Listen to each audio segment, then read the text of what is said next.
The following is a paid issue advertisement. If the vote count is accurate, then how come the number of voters is different? And if it's not accurate, then why was it certified? We are suing Letitia James and the New York State Board of Elections for a conspiracy against fundamental rights. This is not about who won. It's not about what party.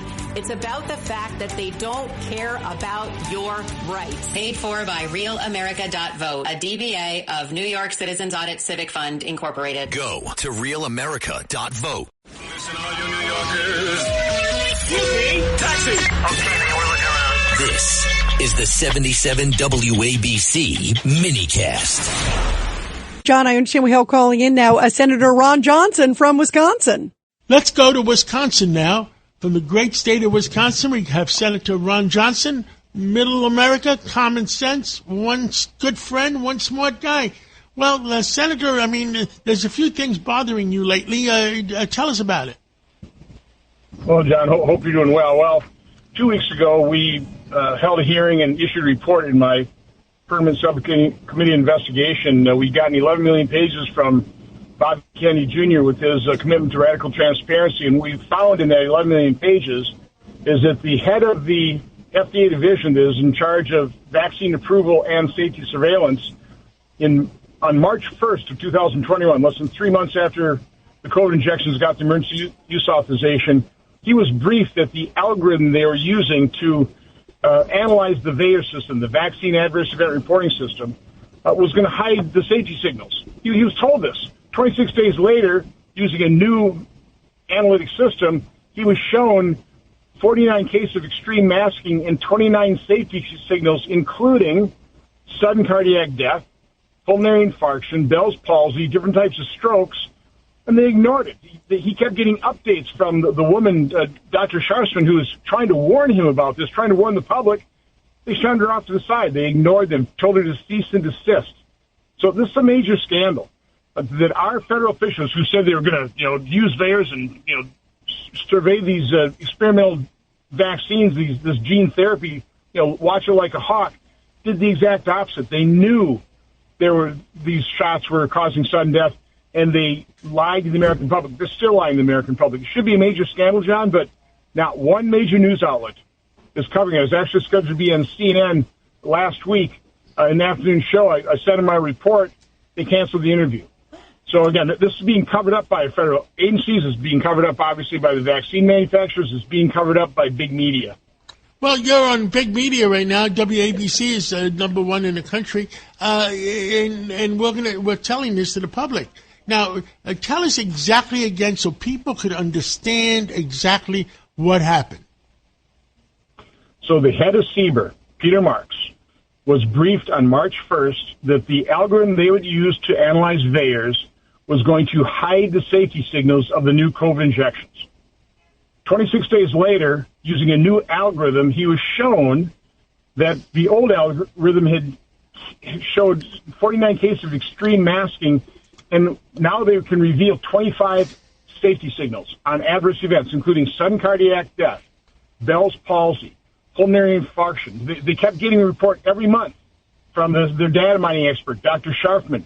They ignored her, and they continued to lie to the American public that these injections were safe and effective, and they're not seeing safety signals.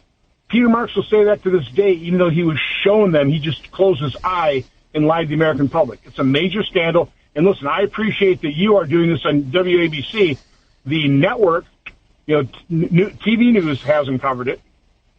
Well, and thank you for coming to us, and that's important. It reminds me of the time Senator, I'm the one that interviewed Dr. Fauci in, where was it, January of 2020 or 21? And he said, COVID, nothing to worry about. I remember the words because, everybody played it afterwards. Yeah, no, listen, Fauci is a very bad person. Bobby Kennedy pointed that out in his book, The Real Anthony Fauci. I'd recommend your audience read that one to find out really what a bad person Anthony Fauci was.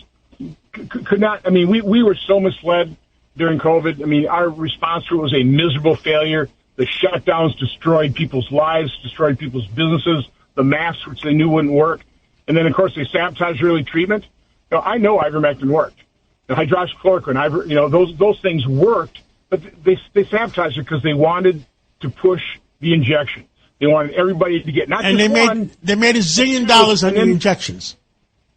Absolutely. They made a boatload of money, and they've never admitted to this day all the harm it's done. And I know a lot of people where the harm is done. People died of heart attacks, et cetera, et cetera. Now, right now, I told you about my interview with Fauci. Right now, the new disease in town from that cruise ship. They said nothing to worry about, but is there something to worry about? Any gut feeling? Well, what I worry about is, again, the government overreaction and the taking away our freedom. So, no, I'm highly concerned that they'll overhype this. They'll scaremonger. They've already got vaccines in the waiting in the wings to now all of a sudden get everybody with this vaccine, probably on the same kind of mRNA platform that is proven so dangerous with the COVID injection. So, no, I would take this huge grain of salt. I mean, when I'm reading about the hantavirus, this is not a new strain. This is a new strain that jumps people to people. It's generally airborne in dust around rat feces, that type of thing. Generally in the Southwest. No, this is not. I don't think anything to be freaked out about at all. Now let's watch it carefully. You had the situation on a cruise ship, which is quite the little crucible there for spreading a disease. We've seen this with the Nova virus and other things as well. Probably not good for the cruise industry, but I don't think the general public needs to worry about this at all. Well, thank you, Senator Johnson. Thank you, Senator Johnson, and we'll talk to you again real soon. And thank you for everything you do in keeping Americans informed. Have a great day. 77 WABC and Bergen Newbridge Medical Center honor the life of legendary broadcaster and our friend, Ernie Anastas. Hi, it's Ernie Anastas. Your thoughts can affect how you feel. Bergen Newbridge Medical Center is the largest hospital in New Jersey, providing comprehensive, equitable, compassionate, and high-quality emergency inpatient and outpatient medical care, plus mental health services and substance use disorder treatment. The Bergen Newbridge team can address your total health needs in one convenient location. Call 201-225-7130 for an appointment or newbridgehealth.org.